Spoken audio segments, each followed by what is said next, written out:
வணக்கம். அதிர்வு அதிகாரம் 2 நிகழ்ச்சியில் உங்கள் அனைவரையும் சந்திப்பதில் மகிழ்ச்சி.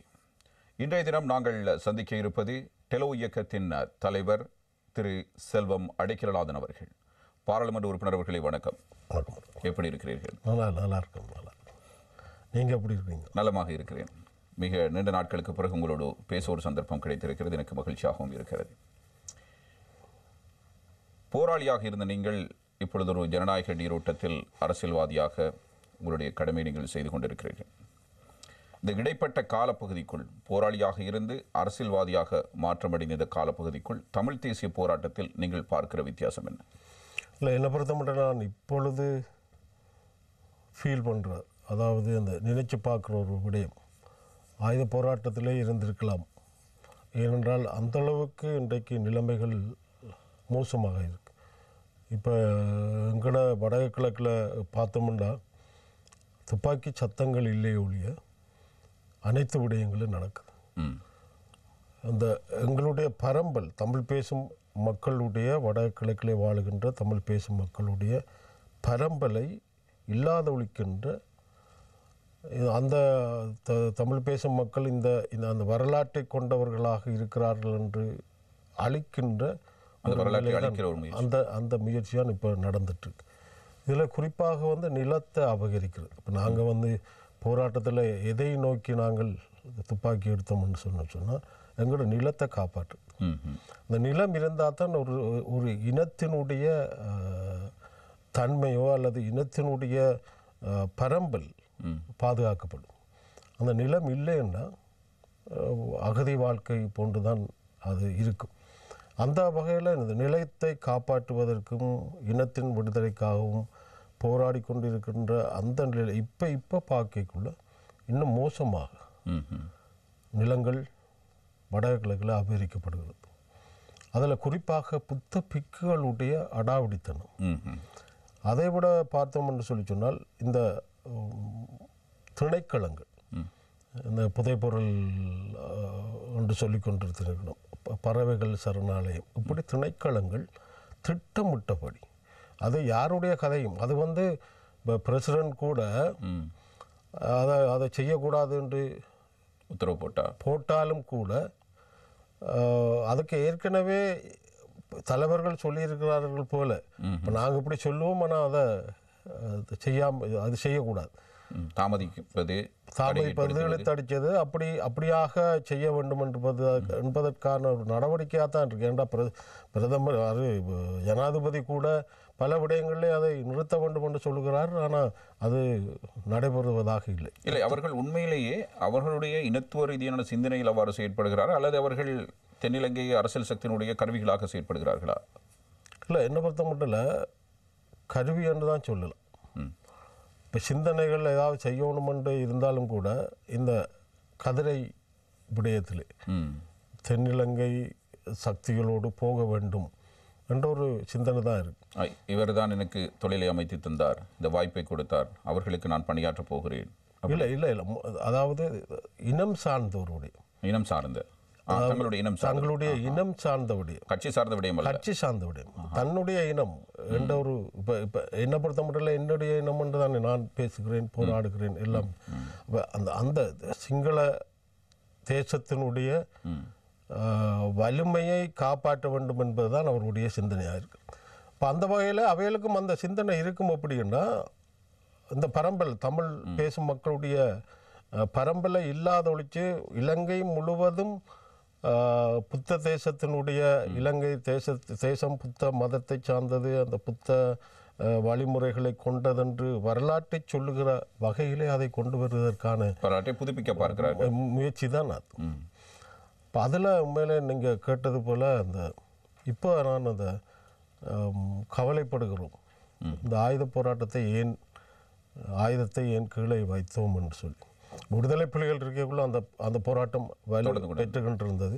அதுவும் மௌனிக்கப்பட்ட பின்பு உண்மையிலே அது அந்த ஆயுதம் இருக்கைக்குள்ளே இருந்த இவர்களுடைய அச்சங்கள் இப்பொழுது இல்லாமல் போயிருக்கு. அதை பற்றி அவர்கள் ஒரு இனம், ஒரு தேசிய இனம், உதாரணமாக மலையகம், முஸ்லீம் மக்கள், தமிழ் மக்கள், இந்த மூன்றும் தேசிய இனங்களாகத்தான் இந்த நாட்டிலே பார்க்கப்பட வேண்டும். சிங்கள தேசிய இனம் இந்த நாட்டிலே பார்க்கப்பட வேண்டிய உரித்துடையவர்கள் நாங்களும்.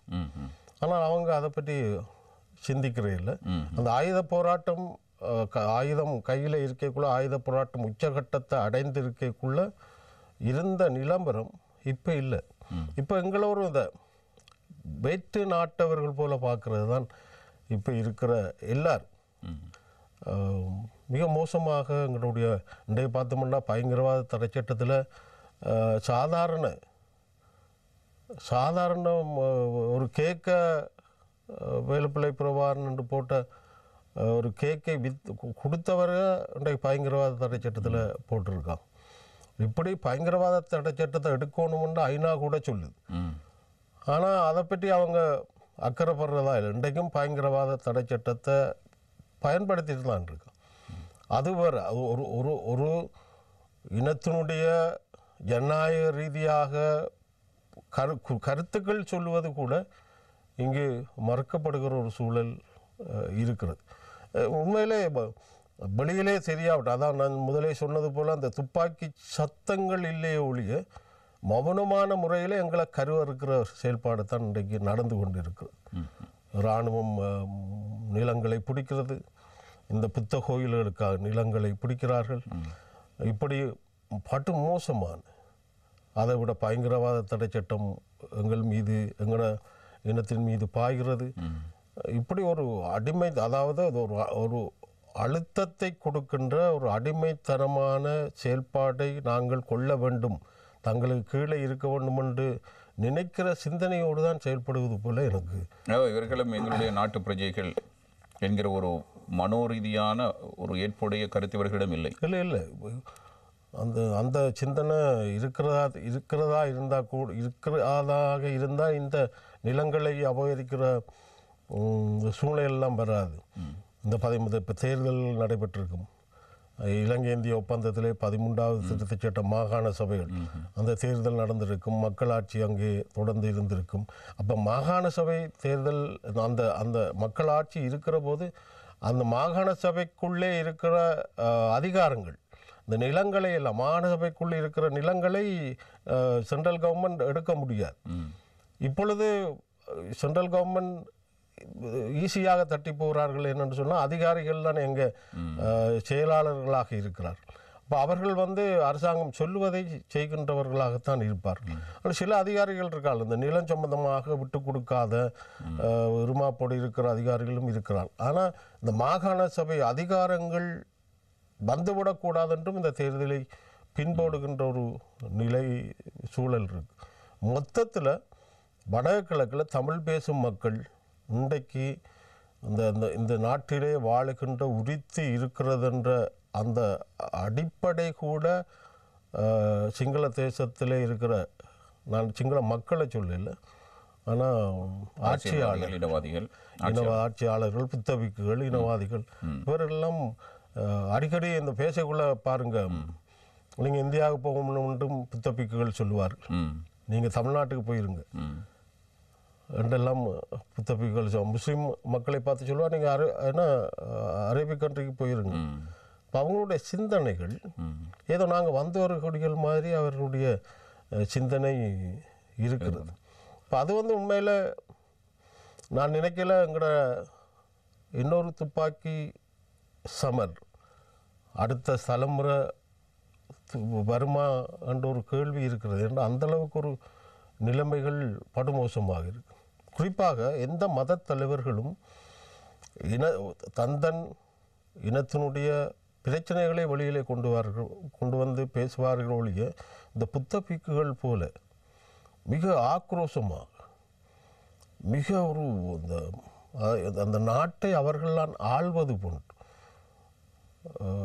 ஒரு எப்படி சொல்கிறது, அந்த ஒரு சமய தலைவர்கள் அப்படி இருக்கக்கூடாது. இன்றைக்கு புத்தபிக்குகள் பல இடங்களில் இருக்கிறாங்க, அவங்க இருக்கிறாங்களே தெரியாது. அவங்க அந்த இடங்களில் இருக்கிறாங்களா, இப்போ இந்தியாவிலெல்லாம் இருக்கிறாங்க. அவங்க எல்லாம் என்னென்னா புத்தர் அதைத்தான் சொல்லுகிறார். அவர் சின்ன உயிரை கூட கொல்லக்கூடாது என்று நினைக்கிற ஒரு தன்மையோடு தான் புத்தருடைய வாசகங்களும் அவருடைய சிந்தனையும் இருந்திருக்கிறது. ஆனால் இங்கே ஒவ்வொரு புத்தபிக்குகளும் பாலோடு தெரிவது போல இருக்கிறது. ரத்தத்தை பார்க்க வேண்டும் என்று சொல்லுகின்ற ஒரு இது இலங்கையில் மட்டும்தான் இருக்கு.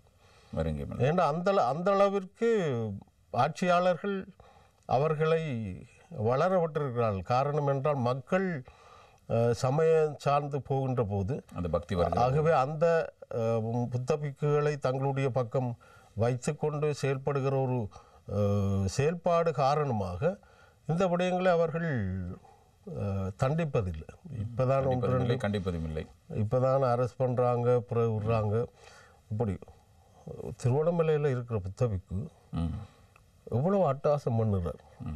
அதிகாரிக்கு அடிக்கிறார், போலீஸுக்கு அடிக்கிறார், பாட்டு மோசமான வசனங்களை பேசுகிறார். இதை ஒரு சமய தலைவர் செய்ய முடியாது. மட்டக்களப்பு எவ்வளவு ஒரு சமய தலைவர் மக்களை சமயத்தின் ஊடாக வழிநடத்தக்கூடிய ஒரு சமய தலைவர். அவர்கள் சமய தலைவர்கள் என்ற ஒரு தகுதியை வைத்துக்கொண்டு அரசியலுக்காக இவ்வாறு செயற்படுகிறார்கள் என்று எடுத்துக்கொள்ள முடியாது. இல்லை, அரசியல் அதாவது அதான் நான் இப்படி பார்ப்பேன். நம்ம என்னென்னா ஒவ்வொரு கட்சிக்கும் ஒவ்வொரு புத்தகங்களுடைய பின்னணி இருக்குது. இப்போ நீங்கள் சொன்னது மாதிரி அவருடைய பேச்சுக்களை பார்க்கக்குள்ள மகிந்தைய நன்றாக பேசுவார். ரணில இப்போ இருக்கிற ஜனாதிபதியை மிக மோசமாக பேசுவார். ஆகவே ஒவ்வொரு புத்தபிக்குகளுடைய பின்னணி ஒவ்வொரு கட்சியை சார்ந்ததாக இருக்கு. அவை அந்த அடிப்படையில் அந்த கட்சியுடைய செயல்பாடு, அந்த கட்சியை நடத்துபவர்களுடைய பக்கம் தங்களுடைய கருத்துக்களை மற்றது இன்னொன்று இப்போ ஒவ்வொரு இப்போ மஹிந்த ராஜபக்ச ஆட்சி காலத்தில் பார்த்திங்கன்னா புத்தபிக்குகள் செய்வது முழுக்க தட்டி கேட்பதில்லை. இப்படி ஒவ்வொருவரும் செய்ய இப்போ இங்கே வந்து சாடையான இந்த ஆட்சியாளர்கள் சாடையாக ஒரு அழுத்தத்தை கொடுக்க நினைக்கின்ற போது அவர்கள் மைந்தேற கையோங்க வேண்டும் என்று நினைக்கிறார். அவை மொத்தத்தில் ஆட்சியாளர்கள் அல்லது இனவாதிகள் இந்த புத்த பிக்குகளை தங்களுடைய பக்கம் இழுத்து செல்லுகின்ற ஒரு நிலைப்பாடு தான் தொடர்ந்து இருந்து கொண்டு இருக்கிறது. இது ஒரு நாட்டோட பிரச்சனையை தீர்ப்பதற்கான வழிகளை கொள்ளாது என்பது என்னுடைய கருத்து. ஆகவே இந்த இனப்பிரச்சனை தீர்வென்பது என்னை பொறுத்தமல்ல நான் நினைக்கல சாத்தியமாக இருக்குமா என்ற ஒரு பிரச்சனையை நாங்கள் அப்படித்தான் நிலைமைகள் இருக்கு. நீங்கள் சொல்கிற அனைத்து விடயங்களை நாங்கள் ஒன்று சேர்த்து பார்க்கிற பொழுது ஒரு ஆயுத போராட்டம் இருந்திருக்கலாமோ, நாங்களும் தொடர்ந்து ஆயுத போராட்டத்தில் இருந்திருக்கலாமோ என்றொரு எண்ணப்பாட்டை விதைத்திருந்தீர்கள். ஒருவேளை விடுதலை புலிகள் அமைப்பு மட்டும் இருந்திருந்தால் இப்போது தமிழர்களுடைய என்னவாக இருந்திருக்கும்? இல்லை, அது ஓரளவுக்காவது சிங்கள தேசம் பயம் கொண்டிருக்கு. இப்போ ஆயுத போராட்டத்தின் ஊடாக என்ன நடக்கும்னா அரசியல் தீர்வுக்கு கொண்டு வந்து மேசையில் இருக்க வைக்கிறது தான் அந்த ஆயுத போராட்டத்தினுடைய தன்மை. அரசியல் அரசியல் தீர்வுக்கு கொண்டு வந்து சம்பந்தப்பட்டவர்களை இருக்க வைப்பது தான் ஆயுத போராட்டத்தின் தன்மை. இப்போ அப்படியான ஒரு நிலைப்பாடு விடுதலை புலிகள் இருக்கைக்குள்ள அது இருந்தது. பாராளுமன்றத்தில் கூட எங்களை பார்த்து மரியாதை செய்கின்ற வாய்ப்புகளும் நிறைய இருந்தது இந்த ஆயுத போராட்டத்தின் தன்மை. ஆனால் இப்பொழுது அந்த ஆயுத போராட்டம் தொடர்ந்து இருக்குமாக இருந்தால் இன்றைக்கு நிலவரங்கள் கணக்க மாறி இருக்கும். இந்த அகபரிப்பு நிலங்கள் இதெல்லாம் வந்து நான் நினைக்கல நடந்திருக்கவே முடியாது. ஏன் உங்களால் அதனை தொடர முடியாமல் போனது? இல்லை, என்னண்டா எங்களோட ஒரு பிரச்சனை என்னண்டா இந்திய இலங்கை ஒப்பந்தம் வந்தது பிறகு நாங்கள் ஆயுதங்களை ஒப்படைத்த அரசியலுக்கு வர வேண்டிய ஒரு காரியம் இருந்தது. இந்த எங்களோட சகோதர படுகொலைகள், விடுதலை புலிகளுக்கும் எங்களுக்கும் நடந்த சகோதர படுகொலையும் நாங்கள் என்ன நினைச்சோம்னா தொடர்ந்தும் இந்த துப்பாக்கி வச்சு 2 பேரும் நாங்கள் அடிபடுவதை விட ஆயுத போராட்டத்தில் அவர்கள் மெய்நோங்கி இருக்கைக்குள்ள எங்களோட இளைஞர்களை அரசியலுக்கு கொண்டு வந்து அவர்களுடைய வாழ்க்கையை கொண்டு செலுத்துவதற்கான ஒரு நிலைப்பாடாகத்தான் நாங்கள் கொள்ள வேண்டியிருந்தது. இந்திய இலங்கை ஒப்பந்தம் அந்த காலப்பகுதி அந்த இயக்கங்களுக்கு இடையில் இந்த ஈகோவா காரணம்? நான் பெரியவரா நீ பெரியவன் என்ற பிரச்சனையா, அல்லது விடுதலை புலிகள் கை ஓங்க வேண்டும் என்ற விடுதலை புலிகளுடைய தன்னிட்ட இல்லை அது எனக்கு சொல்ல தெரியலை இப்போ. ஆனால் அது இருந்திருக்கக்கூடாது. இப்போ நான் பெரியவன் அந்த ஆயுத போராட்டத்தில் இப்பொழுதும் மக்கள் தமிழ் தேசிய கூட்டமைப்பு உருவாக்கம் மக்கள் அதை பெரிவாக ஆதரித்தார்கள். அதே போல் அந்த ஆயுத போராட்டம் இந்த சகோதர சண்டைக்கு பிறகு நாங்கள் எல்லாம் மீண்டும் விடுதலை புலிகளோடு ஒற்றுமையாக செயல்படுகின்ற தன்மையை நாங்கள் கையாண்டோம். ஆனால் அது என்ன நோக்கம் என்றது அதை கண்டுபிடிக்க இல்லாமல் இருக்குது இன்னமும். ஆனால் அது ஒரு உண்மையில் எங்களுடைய நாங்கள்லாம் உண்டாயிருந்து ஒவ்வொரு பக்கமும் ஒவ்வொரு ஆயுத இயக்கங்களையும் ஒவ்வொரு இடத்திலும் விட்டு நீங்களே பார்த்து கொள்ளுங்கள் என்று விட்டிருந்தால் பேசி இன்றைக்கு ஈழம் ஒரு கனவு என்பதை விட நிஜமாக வந்துடுறதுக்கான வாய்ப்புகள் இருக்கும். ஆனால் அது ஒரு சாபக்கேடு தான். அந்த சாபக்கேடு இப்பொழுதும் தொடர்கிறது என்னென்றால் எங்களுடைய அரசியல் தலைவர்கள் கூட ஒற்றுமையாக வருகிற சூழல் தெரியவில்லை. இது ஈகோ என்று நான் சொல்வேன். அரசியல் தலைவர்கள் தாங்கள் இந்த மக்களுடைய விடுதலை, மக்களுக்காக குரல் கொடுக்கிறோம், மக்களுக்காக செயல்படுகிறோம் என்று சொல்லுகிற அரசியல் தலைவர்கள் அது உதட்டளவுலாம் பேசலாம். நான் எல்லாரையும் சொல்லல. ஆனால் உண்மையில் நாங்கள் எல்லாரும் ஒன்றாண்டுன்றோம். உதாரணத்துக்கு இந்திய தலைவர்கள், இந்திய அரசு தலைவர்கள் வருகின்ற போதெல்லாம் தமிழ் அரசியல் கட்சிகளை சந்திப்பதுண்டு. இந்த இரண்டு இப்போ வெளிவாரத்துறை அமைச்சரும் வந்து போனார், அதை விட நிதியமைச்சர் வந்து போனார். எங்களுடைய தமிழ் கட்சிகளை யாரும் சந்திக்கவில்லை. அதுக்கான காரணம் என்னென்னா, நான் அப்படித்தான் பார்க்குறேன். யாரை பார்ப்பது? ஒருவரை பார்த்தால் எங்களை பார்க்கல, உங்களை பார்க்கலன்னு. அவர்களும் எங்களிடம் சொல்லுகின்ற கருத்து என்றால், இப்போ வெளிவாரத்துறை ஜெயசங்கர் வருகின்ற போது சொல்லுகின்ற கருத்து என்னென்னா, நீங்கள்லாம் ஒற்றுமையாக வாங்க, அப்போ தான் எங்களுக்கு பலம். இப்போ ஒற்றுமையாக இல்லை என்றால் பிரித்தாளுகிற தந்திரங்களை இலங்கை அரசாங்கம் அழகாக செய்யும். மற்றது ஒற்றுமையாக இல்லை என்றால், இப்போ அண்மையில் கூட ஜனாதிபதி ஒரு கருத்தை சொன்னார், நீங்கள் ஒற்றுமையாக வாங்க, அரசியல் தீர்வு நாங்கள் சேர்ந்து போய் கேட்டுடலாம். அது எங்களை பார்த்து ஏளனம் செய்கின்ற இவர்கள் வரமாட்டார்கள், ஒருபோதும் வரமாட்டார்கள். ஆகவே என்ன ஒரு அரசியல் தீர்வு என்பது அது பேச்சளவிலே இருந்தால் போதும் என்ற நினைக்கின்ற அளவிற்கு எங்களுடைய ஒற்றுமை ஒரு கேலிக்கூத்தாக பார்க்கப்படுகிறது. கேட்டால் சர்வதேசத்திடம் சொல்லிவிட முடியும், அவர்களுக்கிடையில் ஒற்றுமை இல்லை, ஒவ்வொருவரும் ஒவ்வொரு கோரிக்கையை முன்வைத்துக் கொண்டிருக்கிறார்கள், இதை எப்படி நிறைவேற்ற? அது உண்மை இல்லை. அதெல்லாம் ஒரு தட்டி கழிக்கிற வாய்ப்புகளை நாங்களும் உள்நாட்டிலே சேர்ந்து கொடுத்துட்டு இருக்கோம். இப்போ இனிவரும் காலங்களில் நாங்கள் இதில் ஒற்றுமையை கருத்தில் கொள்ளையிலன்னா மக்களும் எங்களோட நிற்க மாட்டாங்க. ஏனென்னா மக்கள் அதைத்தான் விரும்புகிறாங்க, ஒற்றுமையாக இருக்கணும், ஒற்றுமையாக இருந்து குரல் கொடுக்கணும், ஒற்றுமையாக இருந்து எங்களுடைய பிரச்சனையை தீர்க்கணும் என்று தான் மக்களுடைய அபிலாஷைகள். நீங்கள் பார்த்தீங்கன்னா ஆயுத போராட்டம் முடிஞ்ச பிறகு 22 நாடாளுமன்ற உறுப்பினர்கள் அப்பொழுது இருந்தார்கள், ஆயுத போராட்டம் இருந்து கொண்டிருக்கிறது. அதுபோல் தமிழ் தேசிய கூட்டமைப்பு 19 அப்படித்தான் வந்து கொண்டிருந்தது. ஆனால் மக்கள் அப்பையும் ஒற்றுமையாக அந்த ஒற்றுமைக்கு தான் வாக்களித்தார். கடைசியாக எங்களுக்குள்ள ஒற்றுமை இல்லைன்றோன்னு இப்போ 10 வந்துருக்கு. மக்களுக்கு சலிப்பு கொண்டிருக்கிறார்கள்னா இவங்க என்ன உள்ளுக்குள்ளேயே அடிபடுறாங்க. ஆனால் மக்கள் என்னென்னா அந்த சலிப்போட என்ன செய்தாங்கண்டா வடகிழக்கில் தமிழர்களைத்தான் தெரிவு செய்தார்கள். பெரும்பான்மை கட்சிகளை சார்ந்த 1-2 பேரை தவிர மற்ற தெரிவு செய்யப்பட்டவர்கள் தமிழர்களாகத்தான் இருந்தார். இப்போ அதை மக்கள் அந்த தெளிவாக இருக்கிறார். ஆக அவர்கள் ஒற்றுமையை தான் விரும்புகிறார். அவை நாங்கள் சும்மா ஒற்றுமை என்று சொல்லிக்கொண்டு மக்களுடைய விடுதலை என்று பேசிக்கொண்டு தனித்தனியே செயல்படுவோமா இருந்தால் ஆட்சியாளர்களும் இதை பயன்படுத்துவார்கள். ஆட்சியாளர்களும் பிரித்தாளுகின்ற தந்திரங்களை மேற்கொள்வார்கள். மக்கள் சலிப்படைஞ்சு என்ன செய்கிற ஒரு சூழல் என்ற ஒரு நிலை வருகிற போது அவர்களும் ஒன்று வாக்களிக்க மாட்டார்கள், அல்லது சரி ஏதோ போட்டும் என்று பெரும்பான்மை பக்கம் சாருகின்ற எங்களை பழிவாங்க வேண்டும், அரசியல் கட்சிகளை பழிவாங்க வேண்டும், இவர்கள் எங்களுடைய கருத்தை கேட்க மாட்டார்கள் என்று சொல்லுகின்ற அந்த சிந்தனையோடு அவர்கள் மாற்றமடையக்கூடிய வாய்ப்புகள் அதிகமாக வர இருக்கிறது. ஏன் தமிழ் தேசிய கூட்டமைப்பில் 4-5 கட்சிகள் ஆரம்பத்தில் இருந்து ஒன்றாக பயணித்துக் கொண்டிருந்தீர்கள், இடையிடையே பிரச்சனைகள் இருந்தது, ஒரு கட்சியாக பதிவு செய்வதில் பிரச்சனை.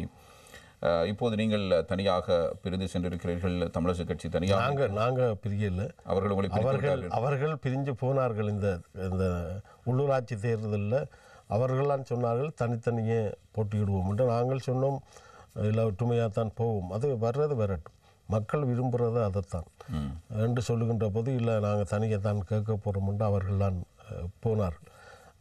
இப்போ நாங்கள் ஒரு அலையன்ஸாக தான் இருக்கிறோம்.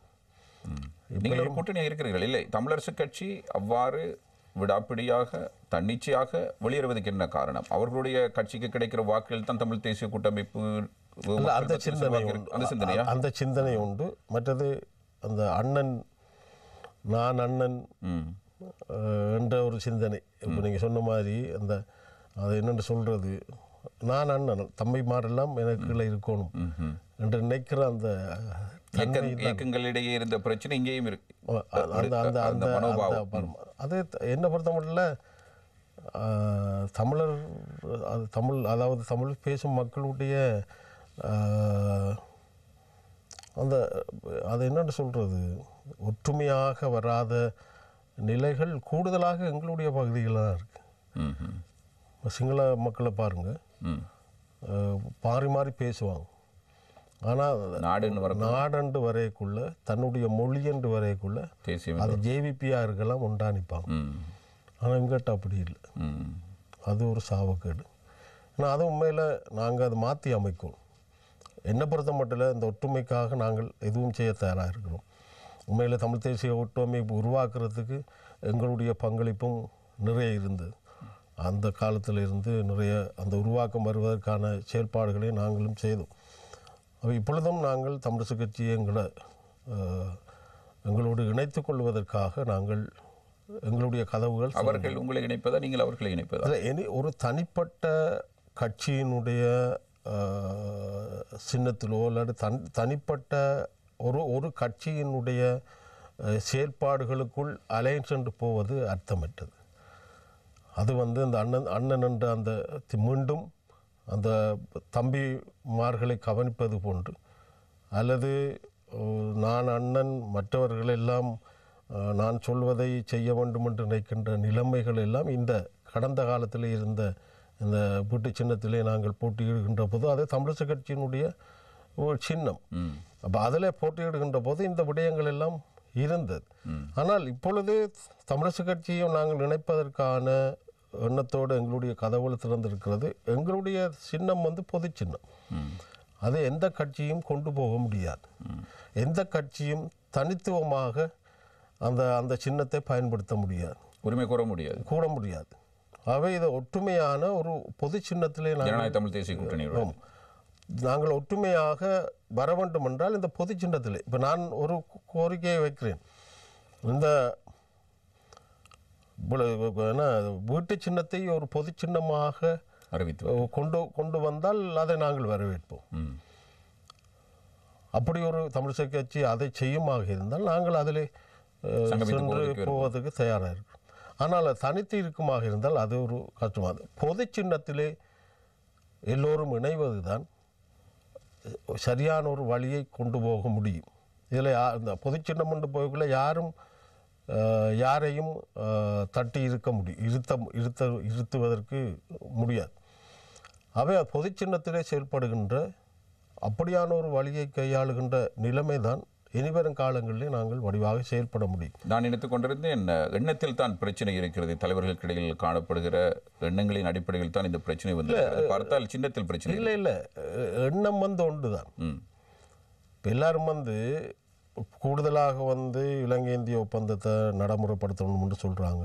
அதில் முரண்பாடு, எங்களுடைய இனப்பிரச்சனை தீர்க்கப்பட வேண்டும் என்றெல்லாம் சொல்வதெல்லாம் எல்லாருக்குள்ளையும் அந்த விஷயம் பிரச்சனை இருக்கிறது. அப்படியா? இல்லை, அளவுகளும் இல்லை. ஆனால் நாங்கள் எல்லாரும் இப்போ சண்டை பிடிச்சது, நாங்கள் இப்போ ஏன்னா EPRல இப்போ விடுதலை புலிகள்லாம் சண்டை பிடிச்சது ஈழத்துக்கு தான். ஒரே கருத்து தான். அதே மாதிரி தான் இங்கேயும் வந்து எல்லா கட்சிகளும் அதைத்தான் சொல்லுகின்றன. ஆனால் சேருவதிலே மனசு இல்லாமல் இருப்பது தான் கவலை தருகிறது. அப்படியானால் இந்த கட்சிகளுடைய கூட்டணிய உண்மையான எதிர்பார்ப்பு இந்த பிரச்சனைக்கான தீர்வினை எட்ட வேண்டும். அதற்கான ஒரு அரசியல் அழுத்தமாகத்தான் விடுதலை புலிகள் இயக்கமும் இதனை கொண்டு வந்தது. ஒரு அரசியல் சக்தியாக நீங்கள் ஒரு அழுத்தம் திருத்தமான ஒரு முடிவோடு இருந்து செயற்படுங்கள் என்று. அப்படியானால் இந்த நோக்கத்திலிருந்து கட்சிகள் விலகி இருக்கின்றன என்று எடுத்துக்கொள்ளலாமா? அந்த நோக்கம் நிறைவேற வேண்டுமாக இருந்தால் ஒற்றுமையாக இருந்து தானே ஆக வேண்டும். இல்லை அதான் இப்போ என்ன நான் என்ன முதல்ல ஆரம்பத்தில் என்ன சொன்னேன்னா, உதட்டில் பேசக்கூடாது. உதட்டில் ஆக்ரோஷமாக மக்களுடைய விடுதலை நான் வென்று கொடுப்பேன் என்று சொல்லக்கூடாது. அது இங்கேருந்து வரணும், உணர்வு ரீதியாக வரணும். அப்படி பேசுகிற அத்தனை கட்சிகளும் ஒன்றிணைய வேணும். அப்படி ஒன்றிணையாத புரிம்பா நிற்க போகிற நிற்கிறவரெல்லாம் மக்களை ஏமாத்துகிறார்கள். அப்படியானால் ஜனநாயக தமிழ் தேசிய கூட்டணிக்குள் இருப்பவர்கள் நீங்கள் சொல்கிற பாணியிலானவர்கள் அல்லது அதை ஏற்றுக்கொண்ட உதட்டளவில் பேசாமல் உள்ளத்தளவில் இல்லை. நான் பொதுவாக சொல்கிறேன் ஒழிய எங்களுடைய கட்சி இப்படித்தான் இருக்கு, மற்றவர்கள் வெளியில் இருக்கான்னு நான் சொல்லுவேன். எந்த அடிப்படையில் அதை இல்லை, நான் என்ன சொல்கிறேன், நான் இப்போ சொல்கிற கருத்து, அதாவது வெளியில் சொல்கிற கருத்தை நான் சொல்லுகிறேன், வெளியிலே சொல்லப்பட வேண்டிய கருத்தை தயவு செய்து நாங்கள் வந்து உதட்டளவில் பேச வேணாம் என்று தமிழரசு கட்சிக்கு சொல்லிக்கொள்ள விரும்புகிறேன். எல்லா கட்சி இப்போ ரெண்டு கட்சிகள் வழியில் இருக்கு. இப்போ அவங்களுடைய விக்னேஸ்வரன் ஐயா வழியில் இருக்கார், கயந்திரமார் பொன்னம்பலம் வழியில் இருக்கு, தமிழரசு கட்சி வழியில் இருக்கு. இவங்களை எல்லாரையும் நாங்கள் ஒன்றிணைக்க வேண்டும் என்பதுதான் பிரதான நோக்கம். ஆகவே அந்த முயற்சியை நாங்கள் செய்வோம். நான் பொதுவான அறைகூவலாக விடுகிறேன், தயவு செய்து உதட்டளவிலே இனப்பிரச்சனையை, மக்கள் விடுதலையை பேசாதீர்கள். உள்ள ரீதியாக, உணர்வு ரீதியாக எங்களுடைய மக்களுடைய விடுதலை வேண்டும், எங்களுடைய மண்ணை மீட்க வேண்டும் என்றால் ஒன்றிணைக்கின்ற வாய்ப்பை ஏற்படுத்துவதற்கான வழிகளிலே நாம் எல்லாரும் ஒருகை சேர்ந்து செயல்பட வேண்டும் இந்த காலத்தில். அப்படி இல்லை என்றால் தென்னிலங்கை நிச்சயமாக எங்களுடைய இனப்பிரச்சனையை தட்டி கழிக்கும், எங்களுக்குள்ளே பிரித்தாளுகின்ற சந்தர்ப்பங்களை உருவாக்கும், எங்களுக்குள்ளே இவர்கள் இப்படித்தான் இருப்பார்கள், ஆகவே நாங்கள் எதையும் செய்துவிடலாம் என்ற ஒரு சிந்தனையோடு செயல்படுவார். ஆகவே எங்களுடைய இனப்பரம்பல் இல்லாத ஒழிக்கின்ற நிலைமை ஒவ்வொரு நாளும் நடந்து கொண்டிருக்கு. ஒரு ஆபத்தில் இருந்து கொண்டிருக்கிறோம் என்பதை உணராமல் இருக்கிறார்கள். அதான் அதை வந்து நாங்கள் இனிவரும் காலங்களில் அதை நாங்கள் செய்யணும். அதை நாங்கள் செய்கிறதுக்கு தயாராக இருக்கிறோம், என்ன விட்டு கொடுப்பும் செய்வதற்கு தயாராக இருக்கிறோம். அந்த வகையில் நாங்கள் எல்லாரையும் வரக்கூடியவர்கள் வரட்டும், நாங்கள் எல்லோருடையும் பேசுவோம், வராதவர்கள் மக்கள் பார்த்து கொள்ளட்டும். ஒற்றுமையான செயல்பாட்டிலே செயல்படுகிறவர்களை மக்களுடைய கையிலே நாங்கள் விட்டு விடலாம். ஒரு காலத்தில் இயக்கங்கள் மீதான நம்பிக்கை இருந்தது, அதிலும் இறுதி காலத்தில் விடுதலை புலிகள் மீது அதீத நம்பிக்கை இருந்தது. இவர்கள் எப்படியும் ஒரு தீர்வு திட்டத்தினை எமக்கு கொண்டு வந்து விடுவார்கள் என்கிற ஒரு நம்பிக்கை தமிழ் மக்கள் மத்தியில் இருந்தது. அதற்கு பிறகு கட்சிகள் மீது அந்த நம்பிக்கை வந்தது. தமிழ் தேசிய கூட்டம் ஒரு மாபெரும் அரசியல் சக்தியாக இருந்து கொண்டு செயல்படும். இப்பொழுதோ இயக்கங்கள் மீது இருந்த நம்பிக்கையும் அற்று போய்விட்டது. இயக்கங்கள் பிரிந்துவிட்டன. அதே நேரம் யுத்தத்தால் மாபெரும் அழிவொன்று வந்திருக்கிறது. இப்பொழுது கட்சிகளுக்கிடையும் பிளவு வந்திருக்கிறது. இப்படியே போனால் தமிழ் மக்களுடைய எதிர்காலம் என்னவாகும்? அது கேள்வி பிரச்சனையாகும். தமிழ் மக்களுடைய தமிழ் பேசும் மக்களுடைய எதிர்காலம் பயங்கரமான விளைவுகளை சந்திக்கின்ற. இப்போ கொஞ்ச நாள் விட்டோம்னா அந்த கடல் வரைக்கும் எங்களை கொண்டு சென்று விடுவார்கள். வேறு வழி இல்லாமல் கடலுக்குள்ளான் குதிக்கும். நான் ஒரு கட்டத்தில் நான் சொன்னேன், இந்தியாவோடு இணைத்து கொள்ளுவோம், வடக்கு கிழக்கு இந்தியாவோடு இணைச்சு கொண்டால் எங்களுடைய பாதுகாப்பை நாங்கள் பேணிக் கொள்ளலாம். ஆகவே அப்படியாவிலிருந்து கிடைக்கின்ற பாதுகாப்பை விட இலங்கையிலிருந்து பாதுகாப்பு இல்லை இல்லை, இப்போ இல்லவே இல்லை. இன்றைக்கு நாங்கள் போய் இந்த ஒவ்வொரு மட்டக்களப்பு போனான இல்லாட்டி யாழ்ப்பாணம் போகிற வழியில் பார்த்தீங்கன்னு சொன்னால், எல்லா இடமும் பார்த்தீங்கன்னு சொன்னால் ஏக்கர் கணக்கில் இராணுவத்தினுடைய காணிகள், இராணுவம் பிடித்திருக்கிற காணிகளை பார்த்தீங்கன்னா ஏக்கர் கணக்கில் அவர்கள் வருமானம் பெறுகிறார்கள்.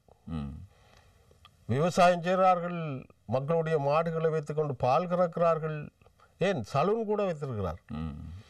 அப்படி ஒரு வருமானத்தை இட்டுக்கிற செயல்பாட்டிலே அவர் இன்றைய போகிற வழியில் கேன்டீன் எல்லாம் இருக்கு. ஆமிக்கு கேன்டீன் எல்லாம் திறந்து வச்சுருக்காங்க, கடையெல்லாம் திறந்துருக்காங்க. அப்போ சாப்பாட்டு கடையெல்லாம் திறந்து வச்சுருக்காங்க.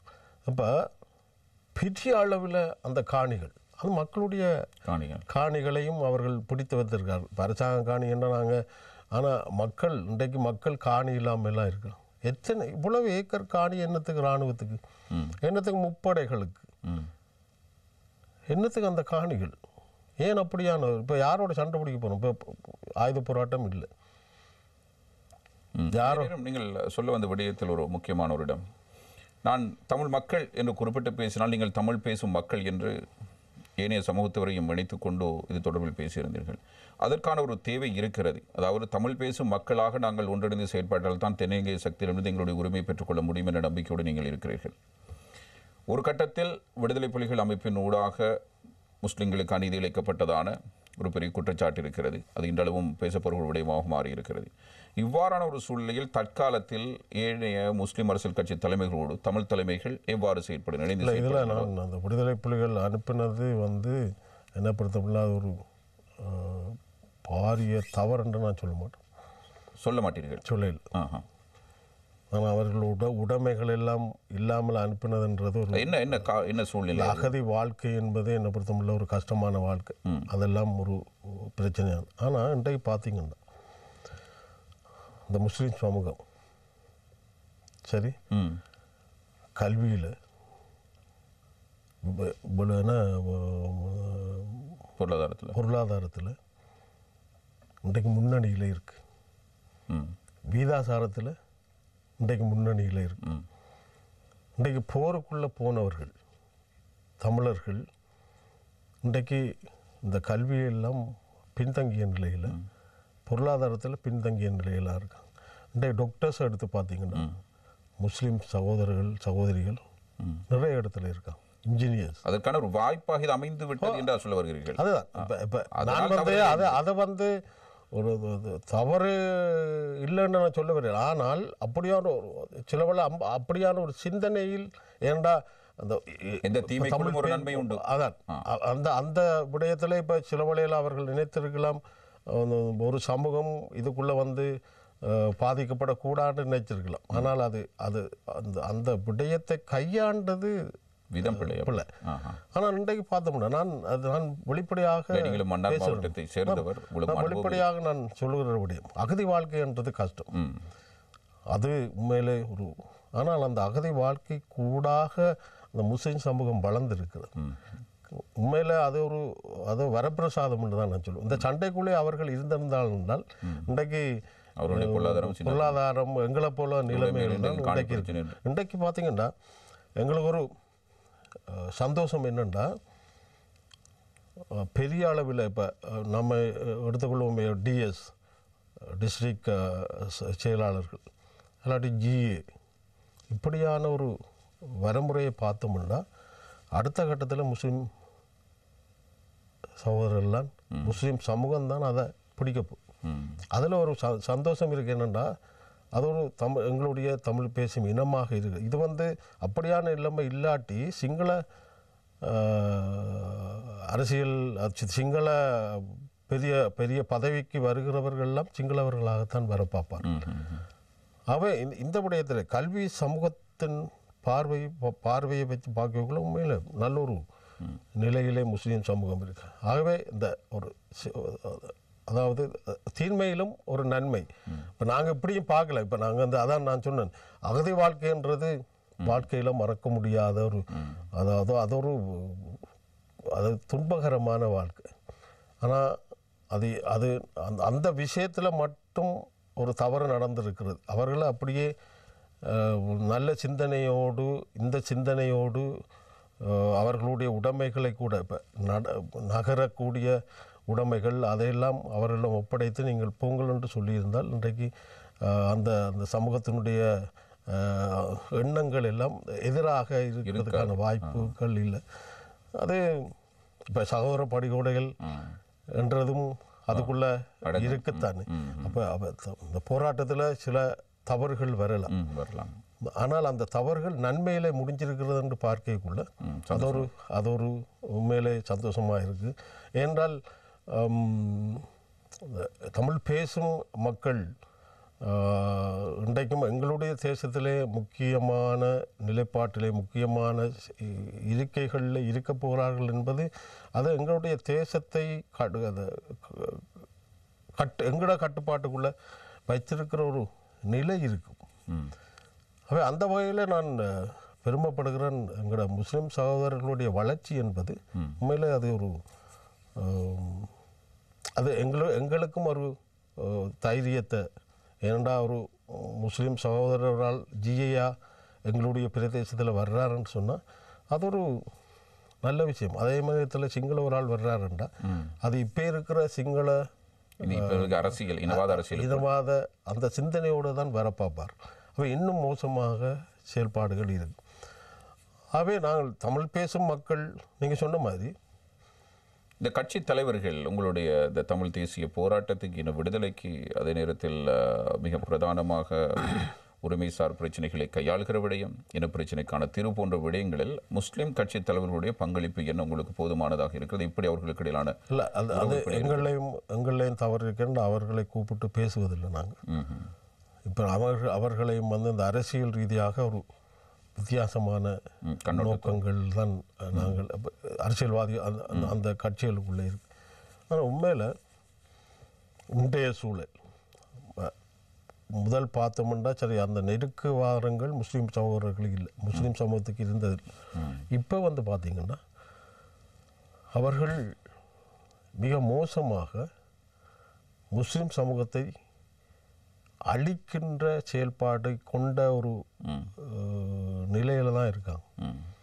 என்ற ஒன்று அவங்களுடைய வளர்ச்சி, மற்றது வீதாசாரத்தை பார்க்கக்குள்ள கூடுதலாக அந்த வீதத்தில் கூடிட்டு வர்றது. ஒரு காலத்தில் இது ஒரு முஸ்லீம் நாடாக மாறிடுமா என்றெல்லாம் அச்சம். இதுதான் இந்த புத்தபிக்குகள் இனவாதிகளுடைய சிந்தனையாக இருக்கு. ஆகவே இந்த முஸ்லீம் சமூகத்தை இல்லாத ஒழிக்கின்ற ஒரு நிலை இருக்க வேண்டும் என்றில்லை, கங்கணம் கட்டி கொண்டிருக்கிறார்.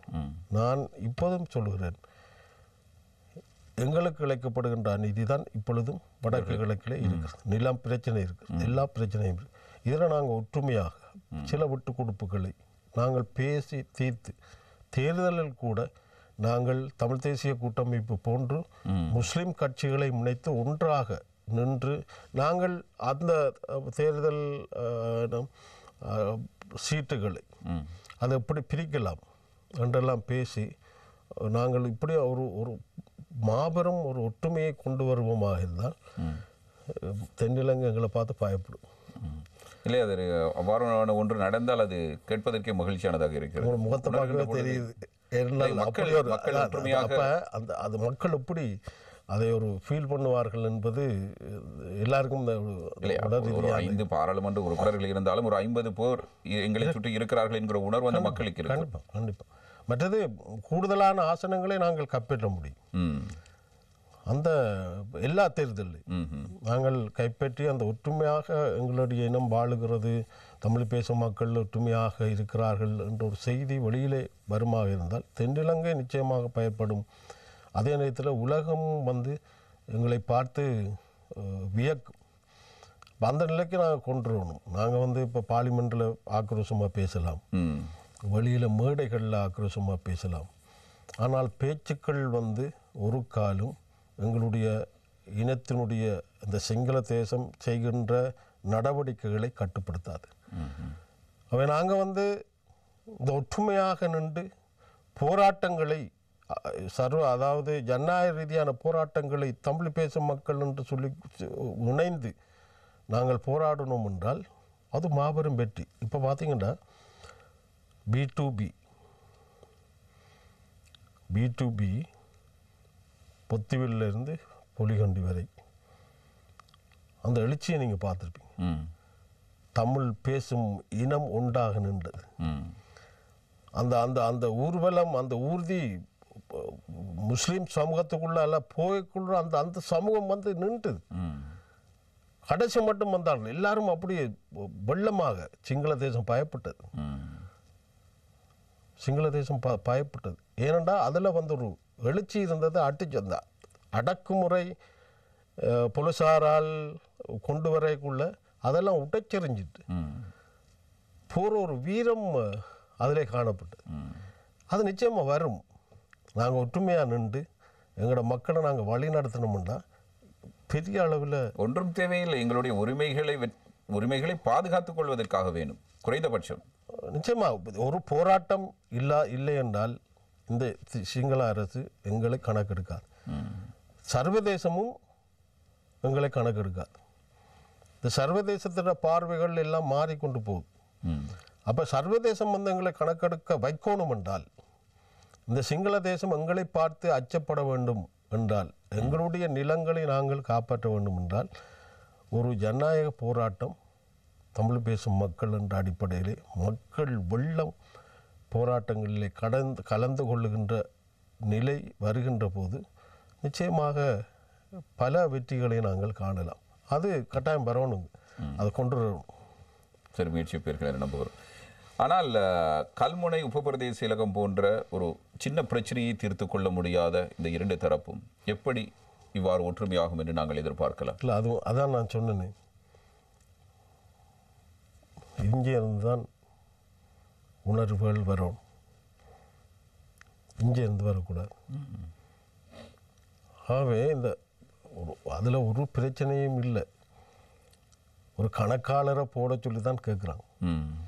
ஆனால் அதுக்கு ஒரு பெரிய ஒரு பாரிய ஒரு பிரச்சனைகள் சமூக ரீதியாக வருகிற ஒரு சூழலை உருவாக்குகிற நிலை இருக்குல்ல, அதுவும் மேலே அது களையப்படும். சரி, உங்களோட பிரச்சனையா, ரைட், என்ன வாங்க பேசுவோம், ஓகே ரைட் ரெண்டு போகிற நிலைக்கு வரும். நான் இப்போ தென்னிலங்கையில் அரசியல்வாதிகள் இல்லை, நீங்கள் சொல்லுகிற அந்த விடயத்தை அந்த பிரதேச அரசியல்வாதிகள் தானே முன்கொண்டு செல்ல வேண்டும். ஆரம்பத்தில் நான் சொல்லி முடிக்கிறேன். தென்னிலங்கையில் இருக்கிற அரசியல்வாதிகள் சிங்கள மக்களை எப்படி தங்களுடைய பக்கம் வைத்திருக்கிறார்கள்னா இனவாதம் பேசி மஹிந்த ராஜபக்சே சொன்னார்கள் ஆயுத போராட்டத்தை அளித்தார்கள் என்று. அதே மக்கள் இன்றைக்கு என்ன செய்தார்கள் என்று தெரியும். ஆகவே இந்த இனவாதத்தை கக்கினால் சிங்கள மக்கள் தங்களோடு இருப்பார்கள், வாக்கு போடுவார்கள் என்று நினைக்கிறார். என்னுடைய தனிப்பட்ட வாக்குகள் எனக்கு கிடைக்கணும் என்று நினைக்கிற ஒவ்வொரு அரசியல்வாதியும் அந்த பொதுவாக மக்களுடைய சிந்தனையோடு செயல்படுகின்ற தன்மையோடு இருக்க மாட்டார்கள். என்னை பொறுத்தவரை நான் சொல்கிற விஷயம் என்னென்னா, இன்றைக்கு எங்களை நோக்கி ஆபத்து வருகிறது, எங்களை அழித்தொழிக்கின்ற ஒரு நிலை இன்றைக்கு சிங்கள தேசத்திலே பல பேர் கங்கணம் கட்டி கொண்டு இருக்கிறார்கள். இன்றைக்கு நாங்கள் பேசுகிறோம், நாளைக்கு இருப்போம் தெரியாது. அது எங்களோட தலையில் என்ன அடி இருக்கோ தெரியல. ஆனால் ஒரு மனுஷன்கிட்ட இறப்பை நம்ம தவிர்க்க முடியாது. ஆகவே அந்த இறப்பு எப்படியும் வரத்தான் போகும். அப்போ அந்த அந்த அந்த இறப்பு வர்றது அது வந்தால் வரட்டும் என்ற எங்களுடைய இனத்துக்கு நான் செய்தேன் என்று சொல்லிக்குள்ள என்னுடைய இனம் இன்றைக்கு மறக்காமல் இருக்கிறது. இன்றைக்கு தந்தை செல்வாக நாங்கள் சொல்கிறோம். அதே மாதிரி ஒவ்வொரு போராட்டத்தில் ஒரு பெரியவர்களை இன்றைக்கும் நினைவு கூறுறோமே, அஷ்ரஃபை இன்றைக்கு நாங்கள் சொல்லிகிட்டு இருக்கோம். அப்போ பெரியவர்கள் அதுதான் அந்த மக்களுடைய சிந்தனையில் அழியாமல் இருக்கிற ஒரு விடயமாக இருக்கணும்னா அந்த மக்களுடைய ஒரு எண்ண கிடைக்ககளை அவங்க நினைக்கிறாங்க ஒற்றுமையாக இருக்கணுங்கிற தலைவர்கள் ரெண்டெல்லாம் நினைக்கிற ஒரு நிலைமை வரையக்குள்ள நாங்கள் சில விட்டு கொடுப்புகளை நாளைக்கு நான் ஆட்சியில் இப்போ கதிரை எனக்கு கிடைக்காம போகலாம், ஆனால் எனக்கு ஒரு திருப்தி இருக்கும், நான் நல்லது செய்திருக்கிறேன் என்ற எண்ணத்துக்கு. இதுதான் ஒவ்வொருவருக்கும் வேணும், ஒவ்வொருடைய மனங்களிலே வரணும். ஒவ்வொருவரும் இதை சிந்திச்சா இந்த கல்முனை தரம் பிரச்சனை அல்லது இன்றைக்கு சிங்கள மக்களோ சிங்கள இனவாதிகளோ இன்றைக்கு எங்களோட சமூகம், நான் இதில் பிரித்து கதைக்க பார்க்குறேன். ஒன்று முஸ்லீம் சமூகம், தமிழ் சமூகம், இரண்டையும் இல்லாத ஒழிக்கின்ற நிலையை இன்றைக்கு கையாண்டிருக்காங்க. எங்களை போரால் போட்டு இல்லாத ஒழிச்சிட்டாங்க. இப்போ அடுத்தது முஸ்லீம் மக்களை இல்லாத ஒழிக்கிற ஒரு செயல்பாடு இருக்குது. இப்போ அதில் இனி வந்து நாங்கள் சந்தர்ப்ப அரசியல்வாதி செய்யக்கூடாது, சந்தர்ப்ப அரசியல் செய்யக்கூடாது. அதுதான் நான் உங்களுடைய மேடை பேச்சுக்களையும் பார்த்திருக்கிறேன், பாராளுமன்ற பேச்சுக்களையும் பார்த்திருக்கிறேன். எங்குமே நீங்கள் அதிக உணர்ச்சி வசப்பட்டோ அல்லது அதற்காக வேண்டி மக்களுடைய பிரச்சனைகளை பேசாமோ இருக்கிற ஒருவர் அல்ல. தேவையான இடத்தில் தேவையான விடயத்தை நீங்கள் சாதுரியமாக பேசிக்கொண்டு தான் இருக்கிறீர்கள்.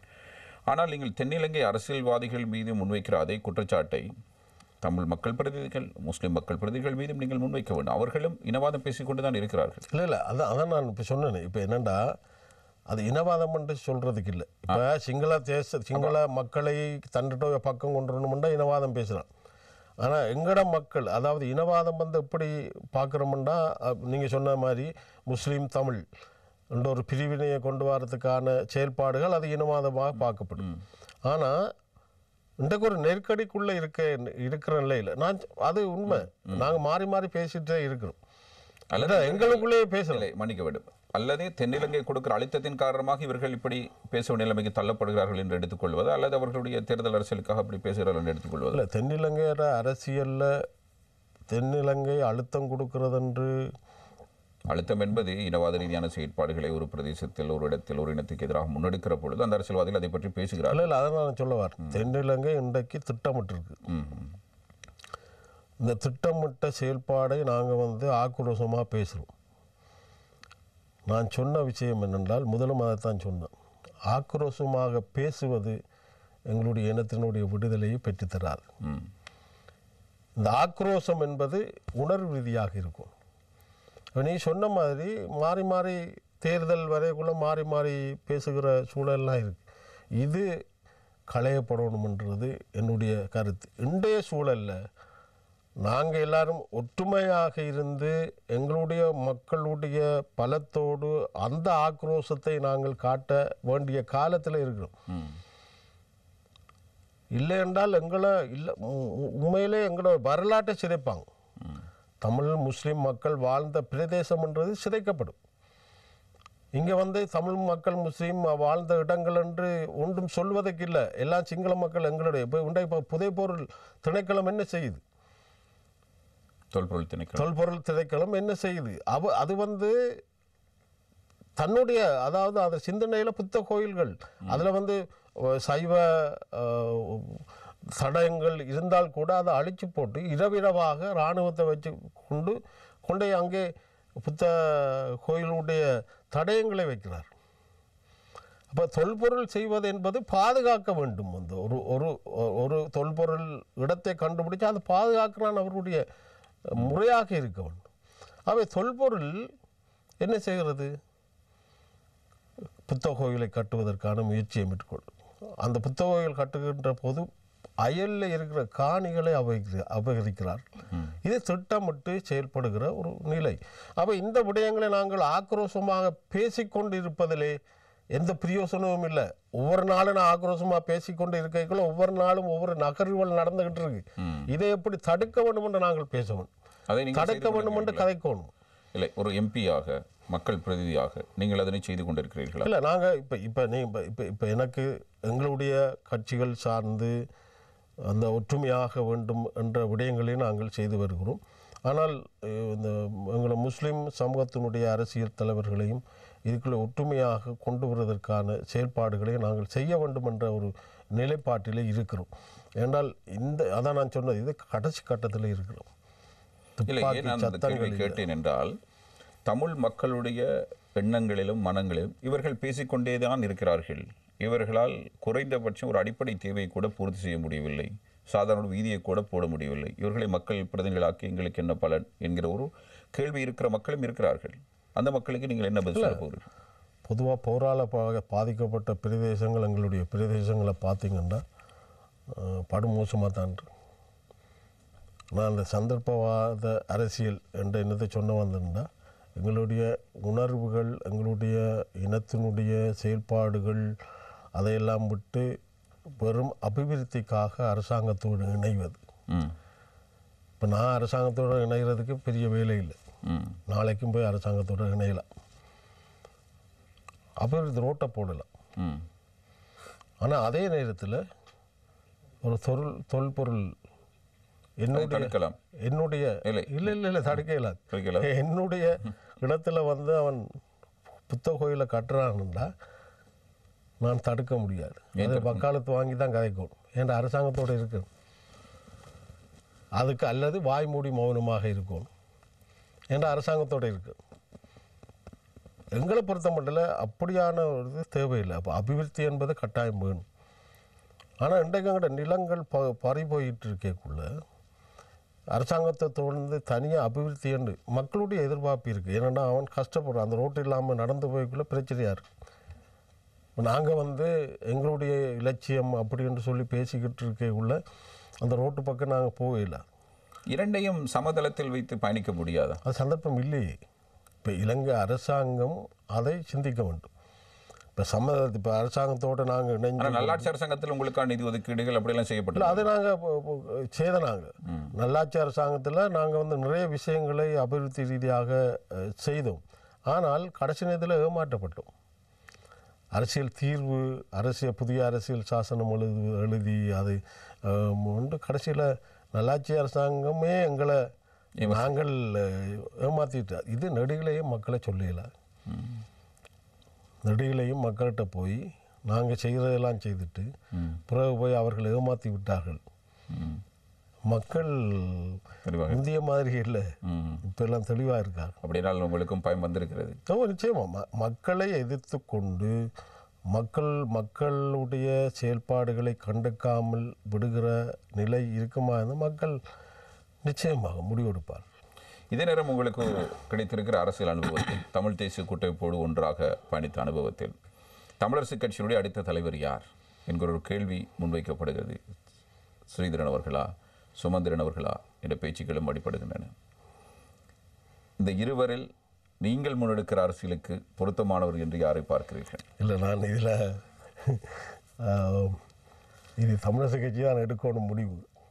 நான் இதில் பிரச்சாரமும் செய்யலை. இல்லை, இவர் இருந்தாலும் எங்களுக்கு பயணிப்பதற்கு இலகுவாக இருக்கும். இல்லை, நான் அதில் கருத்து சொல்ல முடியாதுன்னா தமிழரசு கட்சி முடிவு எடுக்கட்டும். அதன் பின்பு நாங்கள் சேர்ந்து போகிற விடயங்களை நாங்கள் கையாளலாம். இப்போ நான் ஒருவருக்கு சார்பாக கதைக்க வலிக்கிட்டேன்னா இப்போ ஸ்ரீதரன், சுமந்திரன். நான் இப்போ கதைக்கிறேன்டா ரெண்டு பேரையும் சேர்த்து கதைக்கணும். இப்போ நீங்கள் கேட்ட கேள்வி ஒரு ஆளுக்கு தான் நான் கதைக்கணும். அது வந்து நானும் ஒரு ஆளுக்கு பிரச்சாரம் பண்ணுற மாதிரி இருக்கும். ரெண்டாவது எங்களோடு இப்போ சமனாக பேசிக்கொண்டு இருக்கிற இன்னொருவரை நான் வந்து அவர் தோற்று போகிற ஆளென்று சிந்தனையோடு பேசுவது போல இருக்கும். ஆக தமிழரசு கட்சி முடிவெடுக்கட்டும். அதற்கு பிறகு சேர்ந்து நாங்கள் யாரோடு போகலாம்ன்றதில் நாங்கள் சேர்ந்து போகிறதுக்கான பேச்சுவார்த்தையை அவரோட தொடரலாம்.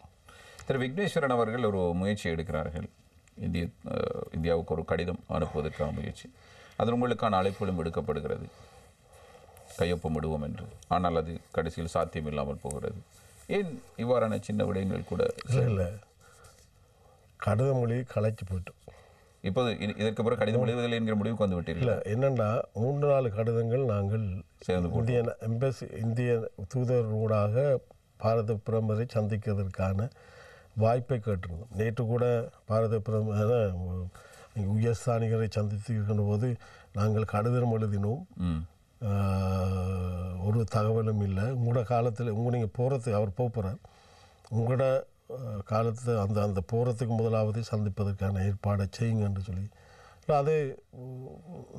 அது செய்து கொண்டு அது நடைமுறைப்படுத்தப்பட்டு கொண்டு இருக்கிறது. வெகு விரைவில் சந்திக்கின்ற வாய்ப்புகள் இருக்குன்னு சொல்லுகிறார். எனக்கு எங்களை பொறுத்தமட்டில் விக்னேஸ்வரன் ஐயா எடுக்கிற முயற்சி பிள்ளைன்னு நான் சொல்ல வரையில். கையெழுத்து போடலாம், அனுப்பலாம், அதெல்லாம் நாங்கள் ஓமென்று தான் சொல்லியிருக்கிறோம். இந்த அதுக்கிடையில் இந்த வரவு செலவு திட்டம் வந்துட்டு சில அன்றைக்கு அந்த நேரங்களில் கொஞ்சம் இடைவெளிகள் கூட வந்துட்டு, ஆகவே கையெழுத்து போட்டு கடிதம் அனுப்புறதில் எந்த ஒரு பிரச்சனையும் யாருக்கும் இருப்பதாக இல்லை. ஆனால் விக்னேஸ்வரன் ஐயா அவருடைய அந்த அனுபவம், அவருடைய அனுபவத்தை வைத்துக்கொண்டு அவர் பத்திரிகைகளுக்கு சொல்லியிருக்கிறார், ஏனைய கட்சிகள் கையெழுத்து போட தயங்குது, என்ற அரசாங்கத்தில் சலுகைகளை பெறுவதற்காக இருக்கலாம் மட்டுமே. நாங்கள் அரசாங்கத்தோட சலுகைகளை பெறுறோண்டா ஏற்கனவே நாங்கள் இந்தியாவோடு எங்களை பொறுத்த மட்டும் இந்தியா எங்களுக்கு ஒரு முக்கியமான நாடு. என்னுடைய தலைவர் ஸ்ரீசபாரத்னமும் சொல்லியிருக்கிறார், இந்தியாவின் பாதுகாப்பு எங்களுடைய கையில் தான் இருக்கிறது. இந்தியாவோட நாங்கள் என்றைக்கும் அதை விட்டு கொடுக்க முடியாது. இந்தியா அந்த அந்த உங்களுடைய அந்த பாசத்தை, அந்த அன்பை, அந்த அரவணைப்பை இந்தியா முழுமையாக புரிந்திருக்கிறது. புரிந்திருந்தால் நீங்கள் இப்படி பேசிக்கொண்டிருக்க வேண்டுமா? இல்லை, இந்தியா நீங்கள் கேட்ட கேள்வி ஒருதலை காதல் போன்று தெரியவில்லையா? இல்லை, இந்தியா பல விடயங்களை கையாண்டு வருது. ஆனால் கொஞ்சம் தொய்வுகள் இருப்பது எங்களுக்கும் ஏமாற்றம் தருகிறது. அதில் உங்களுக்கு என்ன புரிகிறது? ஏமாற்றம் தருகிறது.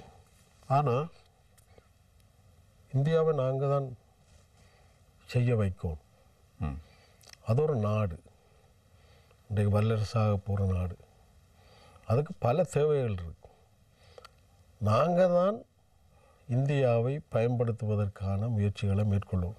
அது செய்யும் என்று நாங்கள் எதிர்பார்க்கிறோம். சரி, தென்னிலங்கை இந்தியா கேட்பதை செய்து விட்டால் உங்களிடமிருந்து என்ன கொடுப்பது? இந்தியா எதற்காக உங்களை நம்பி இருக்க? நிச்சயமாக இந்தியா தென்னிலங்கை செய்வதற்கான அந்த அபிவிருத்தி வழிகளிலே இந்தியா அதை செய்யலாம் ஒழிய தமிழ் பேசும் மக்களுடைய அபிலாசைகளை குழி தோண்டி புதைத்து தென்னிலங்கைக்கு ஒரு காலம் தன்னுடைய செயல்பாட்டை செய்யாது. செய்ய முடியாது. அடிச்சு செய்ய முடியாது, செய்ய மாட்டாங்க. ஏனென்றால் அவர்களுக்கு உங்களை பயன்படுத்தி கொண்டு அவர்களை அச்சுறுத்த வேண்டும். இல்லை இல்லை, அது அப்படியே நான் சொல்லுவேன். அது அது அது அதை நான் ஏற்றுக்கொள்ள மாட்டேன். ஆனால் இந்தியாவால் ஏன்னா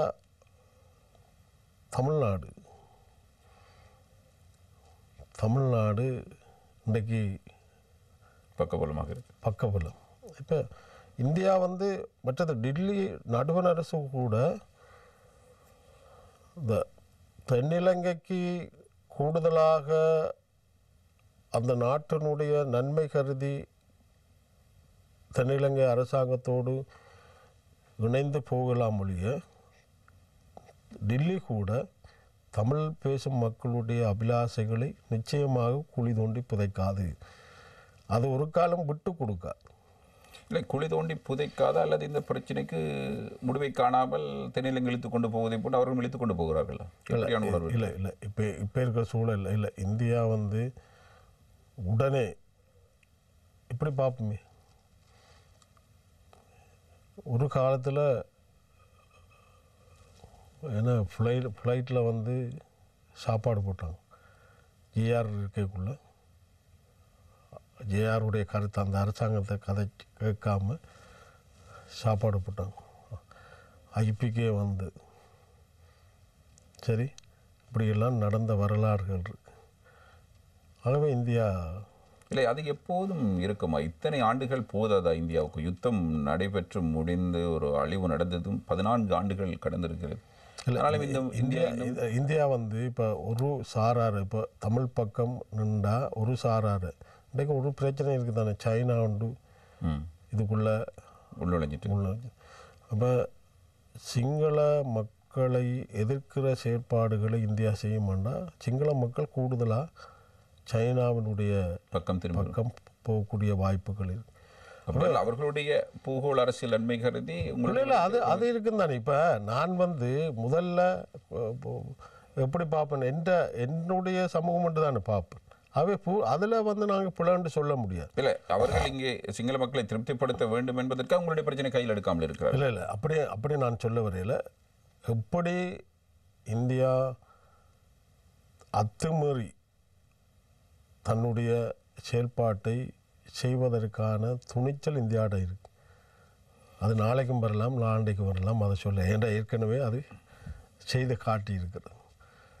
சரி, இப்போ உண்மையில் பார்த்திங்கன்னா ஏதோ ஒரு பிரச்சனைகள் வரைக்குள்ளையெல்லாம் இங்கே போர்க்கப்பல் எல்லாம் வரும். இப்போ இந்தியா பொறுமையாக இருக்கிறது என்பதற்காக காலம் கடக்கிறது என்ற அது இப்படி ஒரு சந்தர்ப்பம் வரைக்குள்ள இப்படி.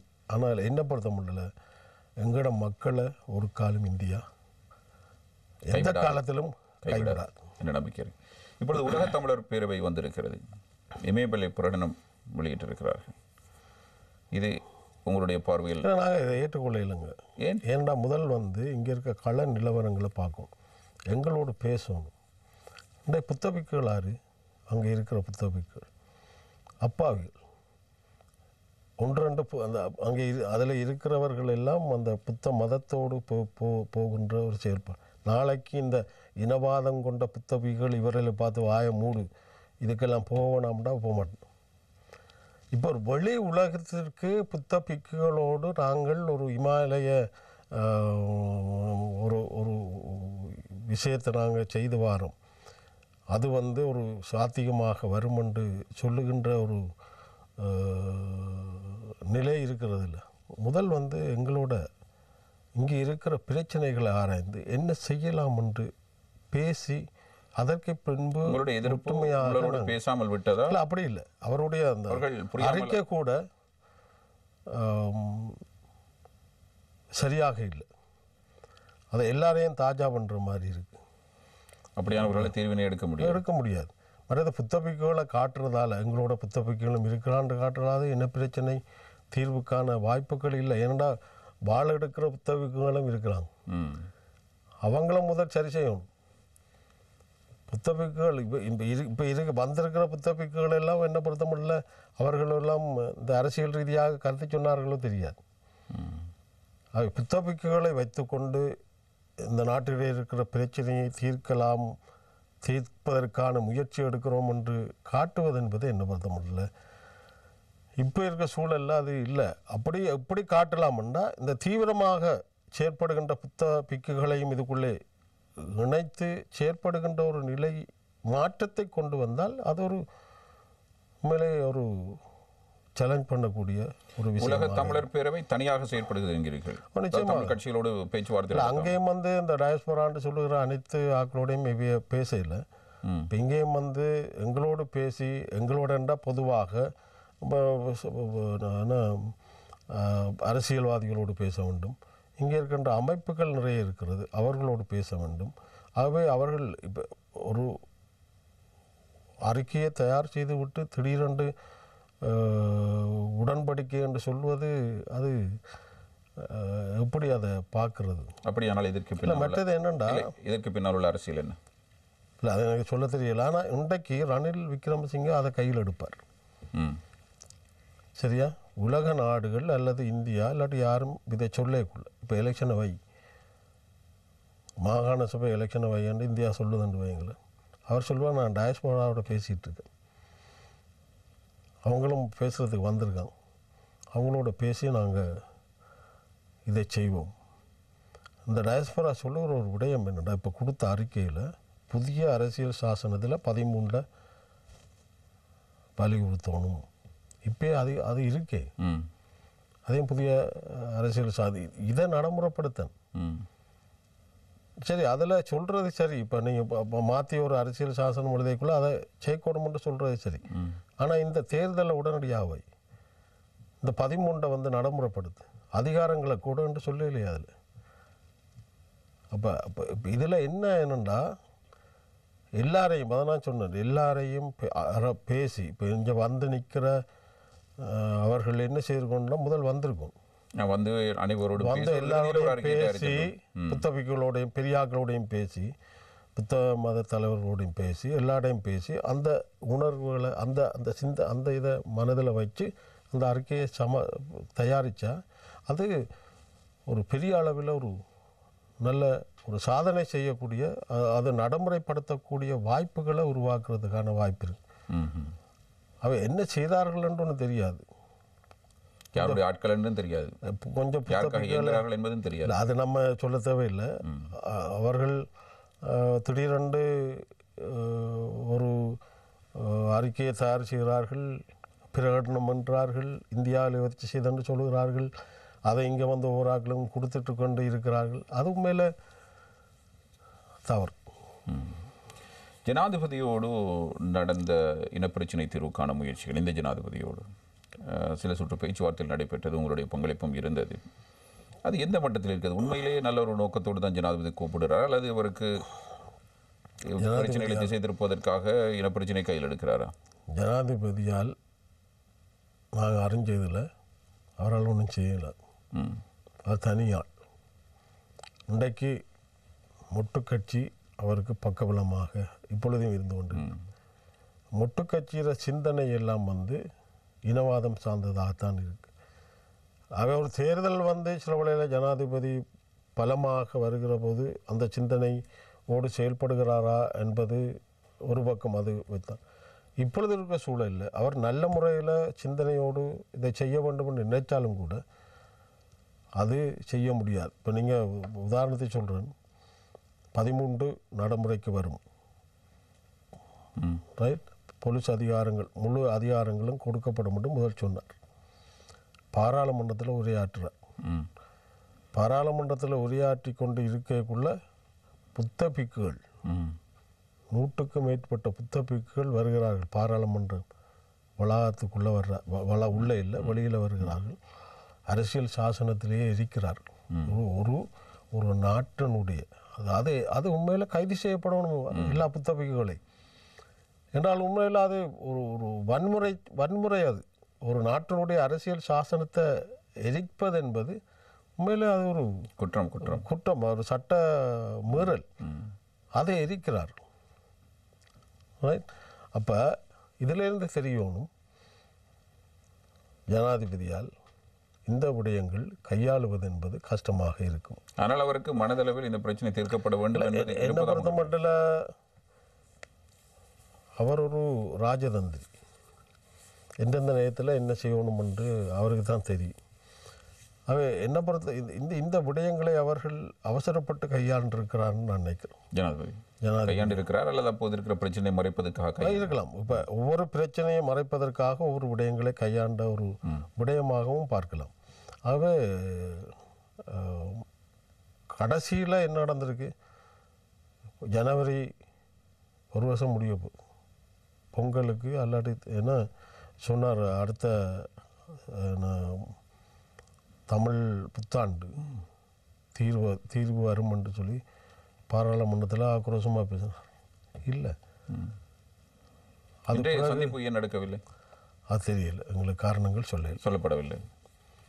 ஜனவரி மாதத்தின் முற்பகுதியில் நடக்கும் என்கிறார்கள், சொல்கிறாங்க. நான் நினைக்கிறேன், எனக்கு தெரியலை. அப்படி அழைத்தால் நீங்கள் போவீர்கள்? நிச்சயமாக போய் காய்ப்போம். ஜனாதிபதியோடு பெரிதாக உங்களுடைய மாவட்டம் சார்ந்த ஏதேனும் விடயங்கள் உங்களால் பேசப்பட்டிருக்கிறது? இல்லை, நாங்கள் பாராளுமன்றத்திலான் சில விஷயங்களை பேசுவோம். இப்போ அபிவிருத்தி சம்பந்தமாக சில விடயங்களை பேசியிருக்கிறோம்.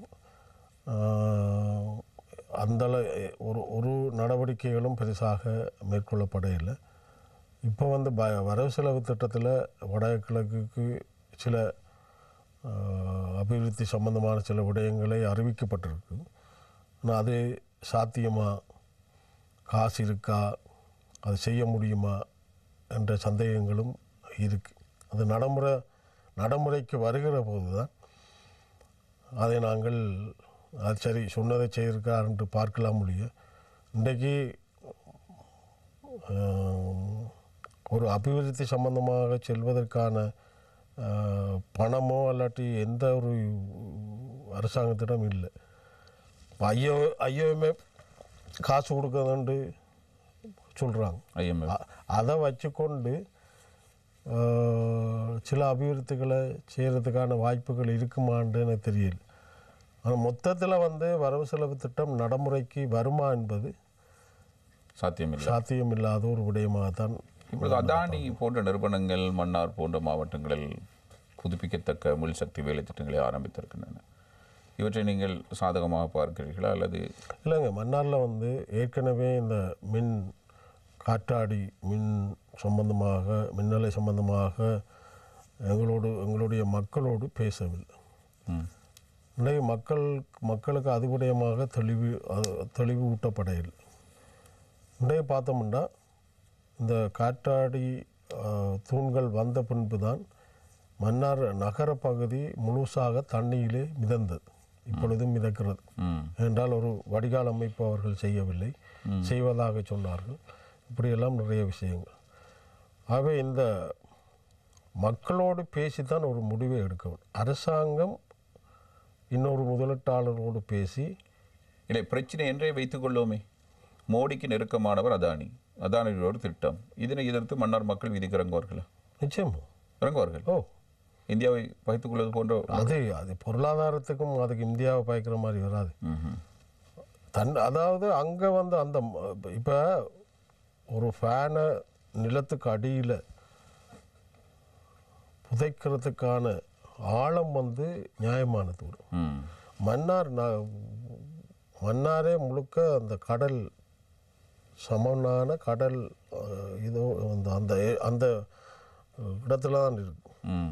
கடலும் நிலமும் ஒன்றா தான். அவை ஆழ குழி தோண்டைக்குள்ள உப்பு தண்ணி உள்ளே வருவதற்கான வாய்ப்புகள் நிறைய கூட இருக்கு. அப்போ அந்த தாவரங்கள் சுற்றுச்சூழல் இப்படியான நிறைய பிரச்சனைகள் இருக்கு. ஆனால் என்னை பொறுத்த மட்டும் என்ன விடயங்கள் என்ன அபிவிருத்தி வந்தாலும் மக்களோடு பேசி அவர்களோட இணக்கப்பாட்டுக்கு தான் அதை செய்யணும் இல்லையே. வைபோஸில் செய்தால் அது பிரச்சனையாக தான் முடியும். என்னை பொறுத்த மட்டும் என்ன பிரச்சனை என்ன விஷயங்களாக இருந்தாலும் அபிவிருத்தி சொல்வது ஒரு பெரிய ஆபத்து. எந்த நேரத்திலும் எவ்வாறான ஒரு இயற்கை அனர்த்தத்தையும் நாங்கள் சந்திக்க வேண்டிய நிலைமை ஏற்படும். அப்படியானால் அந்த மாவட்டத்தினுடைய மக்கள் பிரதி என்ற அடிப்படையில் நீங்கள் இதனை தீவிரமாக கையில் எடுக்க வேண்டிய ஒரு விடயம் இல்லை. அது நாங்கள் பேசிக்கிட்டு வரோம். அது மட்டும் இல்லை, இந்த இலிமினட் மண் அகல் இந்த இலிமெண்ட்டை தோண்டி எடுக்கிற அது மண்ணாலையும் செய்ய பார்க்குறாங்க. நிறைய முஸ்லீம் அதுக்காக உடந்தையாக போகிற சில பேர் இருக்கிறாங்க. கனவேற்ற காணிகளை அறவிலைக்கு வாங்கி தங்கட பக்கம் வச்சு கொண்டு அதையும் நாங்கள் அனுமதிக்கலாம். ஒட்டுமொத்தமாக மன்னார் நகரப்புறத்துக்குள்ள கடல் சூழ்ந்திருக்கிற பகுதி அது. நான் சொன்னேன், நிலமும் தண்ணியும் உண்டாகத்தான் இருக்கு. அவை இப்படியான விடயங்களை அனுமதிச்சோம்னா மன்னார் நகரம் படத்தில் வர்ற மாதிரி அத்துப்பட்டி மாதிரி தான் காணாமல் போகும். சரி, நன்றி பாராளுமன்ற உறுப்பினர் அவர்களே. நாங்கள் மிக நீண்ட நேரமாக உரையாடிவிட்டோம். நீங்கள் நிகழ்ச்சியில் இணைந்து கொண்டமைக்கும் அது மனமார்ந்த நன்றிகளை தெரிவித்துக் கொண்டோம். அதே நேரத்தில் நீங்கள் பல்வேறுபட்ட தகவல்களை எங்களோடு நீங்கள் பகிர்ந்து கொண்டீர்கள். உங்களை சந்தித்ததில் எங்களுக்கு மகிழ்ச்சி. நிச்சயமாக நன்றி. எங்களுடைய கருத்துக்களை உங்களுடைய தொலைக்காட்சி ஊடாக மக்கள் பார்க்கின்ற ஒரு செயல்பாட்டை செய்து தந்திருக்கிறீர்கள். சந்திப்போம் அடிக்கடி. நிச்சயமாக எங்களுடைய எதிர்பார்ப்பும் அதுதான். நிறைய பேச வேண்டியிருக்கிறது. எதிர்வரும் காலங்களில் நாங்கள் பேசலாம். ஆதரவு அதிகாரம் 2 நிகழ்ச்சியத்துடன் நிறைவுக்கு வருகிறது. மற்றும் ஒரு நிகழ்ச்சியில் மீண்டும் சந்திப்போம் என்ற நம்பிக்கையோடு விடைபெற்றுக் கொள்கிறோம். நன்றி, வணக்கம்.